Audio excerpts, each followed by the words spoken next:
ఏంది ఎలక్షన్లు అయిపోయినాయి, మళ్ళీ ఇది ఎంత అయిపోయింది, సీఎం అయిపోయినాడు, ప్రధాని అయిపోయినాడు, మంత్రులు అయిపోయినారు, అంతా అయిపోయినాడు, ఇంకా కేతిరెడ్డిని ఇంకా ఏంది చెప్తున్నాడు ఏందని. సరే, ద బ్యూటీ ఆఫ్ డెమోక్రసీ, ప్రజాస్వామ్యం వర్ధిల్లాలని పెద్ద పెద్ద స్టేట్మెంట్లు ఇస్తూ ఉంటాం, అతిపెద్ద డెమోక్రటిక్ నేషన్ అని చెప్తూ ఉంటాం.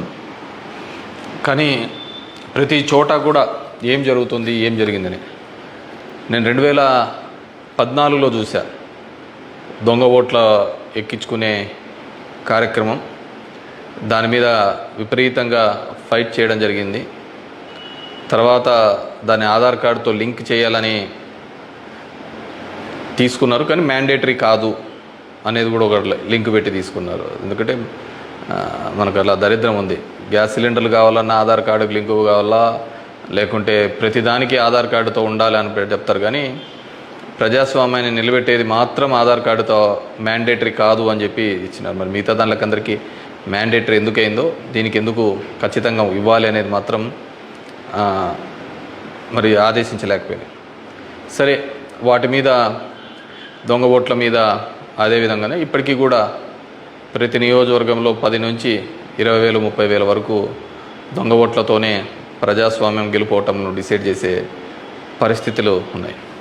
కానీ నన్ను ఎట్లాగో ఎలక్షన్స్ అయిపోయినాయి, ఓడిపోవడం జరిగింది. కానీ దీనికి సంబంధించి ఏ విధంగా ప్రతి ఒక్కటి చోట కూడా ఈవీఎంస్ అనేది ఇప్పుడు పెద్ద క్వశ్చన్ మార్క్. ఏం జరుగుతుంది, ఏ విధంగా అని చెప్పేసి డే 1 ఈ ఎలక్షన్ ప్రాసెస్ అంతా కూడా మనం చూస్తే తప్ప, ఎలక్షన్ ప్రాసెస్ చూస్తే కరెక్ట్ ఎలక్షన్స్కి ఒక వారం 10 రోజుల ముందు, నోటిఫికేషన్కి వారం 10 రోజుల ముందు అక్కడున్న ఎలక్షన్ కమిషన్ మెంబరు గోయల్ అనే అతను రిజైన్ చేస్తాడు. ఎందుకు రిజైన్ చేస్తాడో, ఏ దానికి చేస్తాడో తెలీదు. తర్వాత అంతకుముందు వరకు ఉన్న ఒక చట్టం, ఒక ఎలక్షన్ కమిషన్లో ఒక మెంబర్ని అపాయింట్ చేయాలన్న దానికి ప్రధానమంత్రి, ప్రతిపక్ష నాయకుడు, చీఫ్ జస్టిస్ ఆఫ్ ఇండియా ఈ ముగ్గురు సమక్షంలో ఎన్నుకోవాల్సిన దాన్ని మళ్ళీ ఒక కొత్త చట్టం తీసుకొని వచ్చి ప్రతిపక్ష నాయకుడు, ప్రధానమంత్రి, క్యాబినెట్ సహచరుడు అని పెట్టి తీసుకొని వచ్చి ఒక కొత్త వ్యక్తిని తీసుకొని రావడం జరిగింది. అది మనం అందరం కూడా చూడడం జరిగింది. కానీ ఏం చేస్తారంటే బ్యూటీ ఆఫ్ డెమోక్రసీ, ఏ విధంగా కావాలంటే వాళ్ళ ఆ విధంగా చేయడం జరిగింది. ఈరోజు నేను కొన్ని ఉదాహరణలతో, నేను ఆంధ్రప్రదేశ్ దీని గురించి మాట్లాడితే మీరు ఇట్లా ఓడిపోయినారు కాబట్టి ఏమైనా చెప్తా అంటారు, ఏమైనా మాట్లాడుతూ అంటారు, ఏం అప్పుడు లేదా ఇప్పుడు లేదా అని కూడా మాట్లాడుతూ ఉంటారు. నేను ఇంతకుముందు కూడా చెప్పా, ఏ విధంగా కేవలం ఒకటి మాత్రమే ప్రశాంత్ కిషోర్ ఏ విధంగా చెప్తాడు, కేకే సర్వే అనే వాళ్ళు ఏ విధంగా చెప్తారు, లేకుంటే అశ్విని దత్ అనే అతను ఏ విధంగా చెప్తాడు 160 అని చెప్పేసి. ఎందుకంటే ప్రజల నాడి ఎవరికి దొరకలేదు, అందలేదు అనేది వాస్తవం. అలాంటప్పుడు వీళ్ళు ఏమాత్రం గ్రౌండ్ రిపోర్టు చేయని వీళ్ళకి ఏ విధంగా తెలుస్తుంది. వన్ థింగ్ ఏదైనప్పటికీ కూడా నేను కొన్ని పత్రికల్లో వచ్చిన ఆర్టికల్స్, అదేవిధంగా మిగతా దానిలోకి వచ్చిన ఆర్టికల్స్ని దృష్టిలో ఉంచుకొని మీ ముందు కొన్ని ఉదాహరణలు తీసుకొని రావదలుచుకున్నాను. ఇక్కడ చూసినామంటే తమిళనాడు రాష్ట్రంలో తిరువల్లూరు నియోజకవర్గంలో ఇది పార్లమెంట్ వైజ్గా నేను చెప్తున్నాను,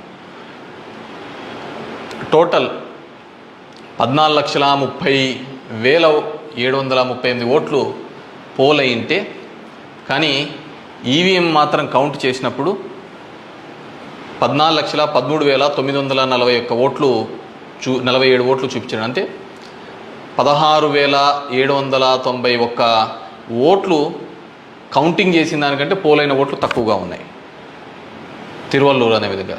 అదేవిధంగా అస్సాంలో చూస్తే 10,760 ఓట్లు తగ్గినాయి. అంటే వీళ్ళు కౌంట్ చేసిన దానికి, వీళ్ళు ఈవీఎంలో ఇచ్చిన దానికి పోలింగ్ అయిన దానిలోకి చూస్తే, పోలింగ్ అయినది చూస్తే 12,40,306 అయితే ఈవీఎంలో కౌంట్ చేసిన దానిలకు 12,29,546 ఓట్లు ఉన్నాయి, 10,760. ఒడిస్సా ధనకల్ అనే చోట 11,93,460 ఓట్లు ఈవీఎంలలో పోలై ఉంటే ఈవీఎంలు కౌంట్ చేసినప్పుడు మాత్రం 11,84,033 9,427. అదేవిధంగా గుంటూరు మన ఆంధ్రప్రదేశ్లో చూస్తే 14,11,989 పోల్ అయింటే కౌంటింగ్ చేసినప్పుడు 14,04,061 ఓట్లు 7,928 ఓట్లు పోలైన దానికంటే ఈవీఎంలలో తక్కువగా కనపడడం జరిగింది. అదేవిధంగా ఎక్సెస్ వచ్చినాయి, అంటే పోలైన దానికంటే ఈవీఎంలలో ఎక్సెస్ రావడం జరిగింది. ఆ సంఖ్య చూస్తే అస్సాంలో కరీంగంజ్ అనే చోట చూస్తే 11,36,538 ఈవీఎంలలో పోలైంటే ఎంచే టైంకి 11,40,349 అంటే 3,011 ఓట్లు పెరిగినట్టు కనపడినాయి. అదేవిధంగా ఒంగోలులో చూస్తే ఈ 13,99,707కి కౌంట్ చేసినప్పుడు 14,11,174 ఓట్లు. అదేవిధంగా ఒడిశా దాంట్లో బలాస్పూర్, మధ్యప్రదేశ్లో మండ్లా, అదేవిధంగా బీహార్లో బుక్సర్, ఇవన్నీ చోట పోలైన ఓట్ల కంటే ఈవీఎంలలో పెరిగిన ఓట్లు ఇవి. అదేవిధంగా ఇక్కడ పోలైన ఓట్ల కంటే ఇక్కడ తగ్గిన ఓట్లు. ఇది ఓవరాల్గా కూడా చెక్ చేసుకుంటే వచ్చిన విషయం. రెండో దానికి చూస్తే టోటల్ ఈ విధంగా చూస్తే దేశవ్యాప్తంగా 140 నియోజకవర్గాల్లో ఈ విధమైన ఓటు డిఫరెన్సెస్ జరిగినట్టు మొత్తం దీనిలో ఫామ్ 17C దీనిలో చెక్ చేసిన చోట మనము చూడడం జరిగింది. పైకెత్మ అదేవిధంగా ఈ విధంగా 16,000 ఓట్ల నుంచి ఈ విధంగా చేయడం జరిగింది. మే 25 ఈసీ రిలీజ్ చేసిన దాని ప్రకారము ఒక్క నిమిషం, ఇవన్నీ కూడా చిన్నవి మాక్ ఓటింగ్లలో జరిగినవి ఇవన్నీ అని చెప్పేసి వాళ్ళు చెప్పడం జరిగింది. ఇంకా ఏమంటే ఫామ్ 20 ఇంకా ఇంతవరకు ఆన్లైన్లో కూడా అప్లోడ్ కాలే. మామూలుగా ఇవన్నీ ఆన్లైన్లో అప్లోడ్ కావాల్సిన విషయం. ఎందుకో అవన్నీ చెప్పచ్చు, లక్షల మెజార్టీలలో వస్తున్నప్పుడు ఈ 1000, 2000, 3000 ఎందుకు ఈ విధంగా అని చెప్పేసి నేను దాంట్లో కూడా కొన్ని ఉదాహరణలు చెప్తాను. దీనిలో సంబంధించి చూస్తే మొదటిది ముంబై నార్త్ వెస్ట్ మహారాష్ట్ర దానికి సంబంధించి మొత్తం ఈవీఎంలలో పోలైన ఓట్లు 9,51,580 ఓట్లు మొత్తం పోలైనాయి. కానీ ఈవీఎంలు లెక్కేసినప్పుడు దాంట్లో 9,51,582 ఓట్లు ఈవీఎంలు మాత్రం కౌంటెడ్గా కనిపినాయి. అంటే ఆడ లెక్క చేసిన దానికి దీనిలకు సంబంధించి తేడా కనపడడం జరిగింది. కానీ అక్కడ ఏం జరిగిందంటే శివసేన యూబీటీ అభ్యర్థి డిఫీటింగ్ అమోల్ గజనాన్ అనే అతన్ని 48 ఓట్లతో మాత్రమే అక్కడ ఓడించడం జరిగింది. అదేవిధంగా సెకండ్ కేసులో చూసినాము అంటే జైపూర్ రూరల్లో రాజస్థాన్లో 12,38,818 ఓట్లు ఈవీఎంల ద్వారా పోలైంటే కానీ ఈవీఎంలలో లెక్కించినప్పుడు మాత్రం అది 12,37,966 ఓట్లుగా మాత్రమే చేయడం జరిగింది. 852 ఓట్లు అక్కడ కౌంట్ కాలే. 852 ఓట్లు అక్కడ కౌంట్ కాలేదు. బీజేపీకి సంబంధించిన రావు రాజేందర్ సింగ్ అనే అతను ఈ సీట్ని గెలవడం జరిగింది. అతను గెలిచిన దానికి మార్జిన్ 1,615 ఓట్లు, 1,615 ఓట్లతో ఆయన గెలవడం జరిగింది. 1,600. కానీ అక్కడ వచ్చిన తేడా 852. ఇది ఇట్లా మారిపోయినా ఇది ఇట్లా గెలిచిందో అంటే ఆ లోయెస్ట్ మార్జిన్. ఎందుకని థర్డ్ కేసు చూస్తే కంకర్ ఇన్ ఛత్తీస్గఢ్ అక్కడ పోలైన ఓట్లు 12,61,103 ఈవీఎంల ద్వారా ఓట్లు పోలైంటే ఈవీఎంల ద్వారా మనకు ఫామ్ 17లో ఇచ్చినప్పుడు ఈవీఎంల ద్వారా ఉండేది.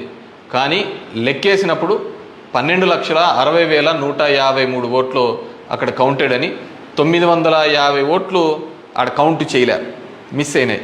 ఎట్లా మిస్ అయినాయో తెలియటంలే, ఎక్కడ కనపడటంలే. దాని ద్వారా బీజేపీకి సంబంధించిన భోరరాజ్ నాగ్ అనే ఇతను గెలవడం జరిగింది. 1884 ఓట్లతో గెలవడం జరిగింది ఇతను. Fourth case Farrukhabad in Uttar Pradesh. 10,32,244 EVM ఓట్లు పోల్డ్ అయితే, కానీ ఈవీఎంలలో చెక్ చేస్తే ఫామ్ 17 ఒక విధంగా ఉంది, దీనిలో చెక్ చేస్తే 10,31,740 ఈవీఎం ఓట్స్తో ఉన్నాయి. 460 ఓట్లు కౌంట్ చేయలేదు. ముఖేష్ రాజ్పుత్ అనే అతను గెలిచినది 2,678 ఓట్లతో. ఇటు గెలుపోవటంలో కంటే మార్జిన్ కంటే అసలు ఈ ఓట్లన్నీ ఎక్కడికి పోతున్నాయి, ఎక్కడికి మిస్ అయిపోతున్నాయి.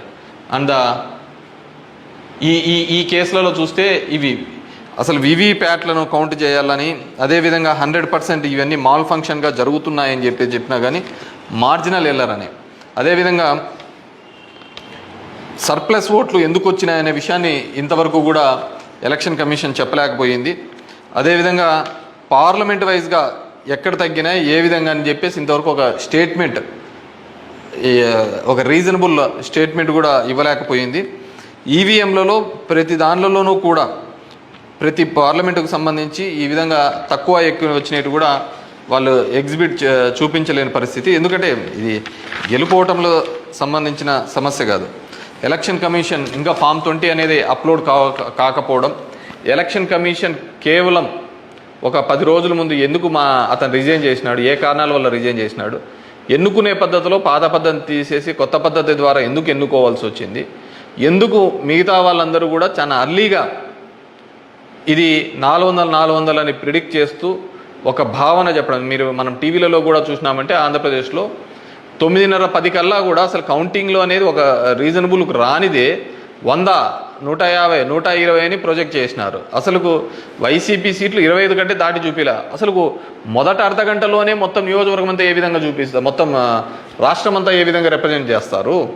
సో ఆ విధంగా రిప్రజెంట్ చేయడానికి ఏంటంటే బేసిక్గా అక్కడున్న ఏజెంట్లు కావచ్చు, అధికారులు కావచ్చు, వన్ సైడెడ్గా పోవడం కోసం ఆ విధంగా చేసినారు. ఆ విధంగానే ఉండడంతో ఆల్మోస్ట్ వాళ్ళందరూ కూడా 10:30 నుంచి బయటికి రావడం మొదలుపెట్టినారు. ఏం జరిగింది అనేది అసలు ఎవరికే కానీ అర్థం కాలేదు. టీవీలలో చూసినాము అంటే అసలు 8:30 అంటే 9:30 కల్లా 100-150 సీట్ల లేక వచ్చేసినాయని ఎలివేషన్స్ అన్నీ ఇవ్వడం జరిగింది. సో ఏ విధంగా మీడియా ఎలక్షన్ కమిషన్ వెబ్సైట్లలో పెట్టలేదు, అక్కడ ఆ విధంగా ప్రాజెక్టు కాలేదు. కానీ వీళ్ళే మొదటే చేయడం వల్ల ఏంటంటే దానివల్ల ఏజెంట్లు అక్కడి నుంచి వెళ్ళిపోతారని చెప్పేసి, అదేవిధంగా ఉద్యోగస్తులందరూ కూడా వన్ సైడెడ్గా జరిగిపోతే ఏజెంట్లు అందరూ పోయినారంటే వీళ్ళు రాసుకునేదే రాత అయిపోతుంది కదా. సో ఆ విధంగా అబ్జల్యూట్ మెజార్టీస్ ఇదైతే అంటది. అదేవిధంగా సో ఇదంతా కూడా మనం నిజమైన ప్రజాస్వామ్యంలో దొంగ ఓట్ల మీద ఉన్నామా, లేకుంటే ఈవీఎంలో మిషనరీస్ మీద పనిచేస్తున్నామా, నాకు ఓడిపోయినానని నేను బాధతో కాదుగా చెప్తున్నానని కానీ అందుకే నేను ఆంధ్రప్రదేశ్ స్టేట్ గురించి ఎక్కడ చెప్పలే. దేశంలో జరిగినది వివిధ దీనిలలో చెప్పినది. ప్రశాంత్ భూషణ్ కూడా ఆయన సీనియర్ లాయర్గా కూడా ఆయన కూడా పోరాడుతున్న సందర్భం చూసాం. సో ఇది మనం మాట్లాడకపోతే, ఎందుకంటే మేము ఎక్కడైనా ఊర్లలో పోయినా కానీ, ఊరు నుంచి వచ్చినా కానీ, టౌన్లో కానీ మిగతా వాళ్ళన్నా మేము వేసామని చెప్తున్నారు. మరి వేసింటే ఓట్లు ఎక్కడికి పోయినాయి, ఎవరికి పోయినాయి? ఎక్కడి నుంచో వచ్చి 3,000తో గెలుస్తామని చెప్పేసి ధర్మవరంలో 2 నెలల నుంచి చెప్తున్నారు. ఏ విధంగా ఆ ఫిగర్ అచీవ్ అయ్యి 3 నెలల నుంచి చెప్తుంటారు? So it's a big question mark. So there is completely ఏదో ఒక సెక్షన్లో అయితే మ్యానిపులేషన్ జరిగింది. ఇప్పుడు ఏం చేసేది ఎందుకు కాదు, కానీ జస్ట్ ప్రజలందరూ కూడా మనం అందరం వివేకంగా ఆలోచించుకొని డెమోక్రసీ ప్రజాస్వామ్యాన్ని ఇదే పెట్టుకుంటూ పోతా అంటే మోడీ 3 అవుతుంది, మోడీ 4 అవుతుంది, మోడీ 5 అవుతా ఉంటుంది. ఇంక జనం యొక్క ఓటుకు దాని విలువకు ఎటువంటి విలువ ఉండలేని పరిస్థితి మనం చూడగలుగుతాం. So these are all planned and స్క్రిప్టెడ్గా అంతా కూడా జరిగిందని పూర్తిగా నేను నమ్ముతున్నాను. పబ్లిక్ జనం కూడా అదే విధమైన ఆలోచనలతో ఉన్నాయని నమ్ముతున్నాను. వాట్ ఎవర్ మేబీ నాకు కూడా ఈ 5 ఏళ్ళు కూడా జనాలు మీరు ఇంకా తిరిగినే చాలు, చేసినే చాలు, ఇది చాలు అని చెప్పేసి ఒక బ్రేక్ ఇచ్చినట్టుగా ఉంది. కానీ బ్రేక్ ఇచ్చినంత తప్ప నాకు రాజకీయాలు తప్ప వేరేది ఏమీ తెలియదు. కాబట్టి డెఫినెట్గా నా గొంతును వినిపిస్తూనే ఉంటాను. అన్ని విధాలుగా కూడా ఎక్కడెక్కడ ఏ తప్పులు జరుగుతున్నా కానీ, అది నియోజకవర్గ వ్యాప్తంగా కావచ్చు, రాష్ట్ర వ్యాప్తంగా కావచ్చు, దేశవ్యాప్తంగా కావచ్చు, ఖచ్చితంగా ఇంకా ఇట్లా కాకుండా నేనేం వేరే వాళ్ళను బూతులు తిట్టేది ఇంకోటి ఆ అవసరం లేదు. జనాలకు ఎంతో కొంతమంది కన్నా సరే నాకు తెలిసిన విషయాన్ని షేర్ చేసుకోవాలనేది ఒక ఆలోచన విధానంగా అనుకున్నాను. డెఫినెట్గా ఐ విల్ కంటిన్యూ దట్. ఎందుకంటే చూస్తున్నాం అక్కడక్కడ జరిగినవి ఇవన్నీ కూడా. ఐ వాంట్ గివ్ ఎన్నుకున్న ప్రభుత్వానికి కూడా వాళ్ళకు కూడా మనం కూడా ఒక 6 months మనం కూడా టైం ఇవ్వాలి. వాళ్ళు ఏం చేస్తారు, వాళ్ళు ఇచ్చిన మాటను ఏం చేస్తారు, ఏ విధంగా కట్టుబడి ఉంటారు అనేది చూడాలి. ఎన్నెన్నో వాగ్దానాలు ధర్మవరానికి ఇచ్చినారు, రాష్ట్రానికి ఇచ్చినారు, చాలా వాగ్దానాలు ఇచ్చినారు. కాదు అవి ఎంతవరకు నెరవేరుస్తారు, లేదు కేవలం కక్ష సాధింపు చర్యలతోనే మిగిలిపోతారా, ఇవన్నిటినీ కూడా కాలమే సమాధానం చెప్తుంది. సో అప్పుడు end of the day who is the best అనే పద్ధతికి మనం అందరం కూడా మాట్లాడుకుంటామని చెప్పేసి తెలియజేసుకుంటూ, ఈ ఈవీఎంస్లో జరిగిన ప్రతి ఒక్కటి కూడా మీ దృష్టికి తీసుకొని రావాలనే ఒక ఆలోచన. నాకు తెలిసిన డిఫరెంట్ పేపర్లలో ఆర్టికల్స్ డిఫరెంట్ వాళ్ళు ఇచ్చిన ఇన్పుట్స్ ప్రకారం నేను చెప్తున్నాను. సో ప్రతి ఒక్కరికి ఓటు హక్కు కల్పిస్తానన్న ఈసీ మరి ఇన్ని టోటల్ ఓట్లు వేసిన దానిలో చూస్తే దేశవ్యాప్తంగా 362 నియోజకవర్గాల్లో 5,54,598 ఓట్లు మిస్ అయినాయి, కనపడటం లేదు. అది హెచ్చు తగ్గుల్లో కావచ్చు, దీనిలో కావచ్చు, కరెక్ట్గా రాకుండా అన్ని ఓట్లు మిస్ అయినాయి. మరి ఈ ఓట్లని ఎక్కడికి పోయినాయి? సో ఇదే పద్ధతిలోనే మొత్తం నడవాల్సిన పరిస్థితే అనేది కూడా మనమందరం కూడా ప్రజాస్వామ్యంలో ఉన్న ప్రతి ఒక్కరు కూడా మనమందరం కూడా ఆలోచించుకొని భవిష్యత్తులో దీని మీద మాట్లాడకపోతే నిశ్శబ్దంగా ఉన్నాము, వచ్చింది మన గవర్నమెంట్ ఎగలాడదామని, ఇంకోటి వచ్చింది ఇది అని చెప్పేసి వాళ్ళు చేసినారు. సరే సదరన్ పార్ట్ ఆఫ్ ఇండియాలో కొత్తగా తీసుకొని వచ్చినారు, కులం మతం అనే దాని మీద రాజకీయం తీసుకొని వచ్చినారు. కానీ ఇవన్నిటినీ కూడా ఆలోచించాలి. డెమోక్రసీని మళ్ళీ మనమందరం కూడా నిలబెట్టాలి అంటే కూడా ఇవన్నిటినీ కూడా ప్రజలు ఆలోచించుకొని వారి గలమిప్పి వారందరూ కూడా వీటి మీద మాట్లాడాల్సిందిగా కోరుతున్నాను. Thank you.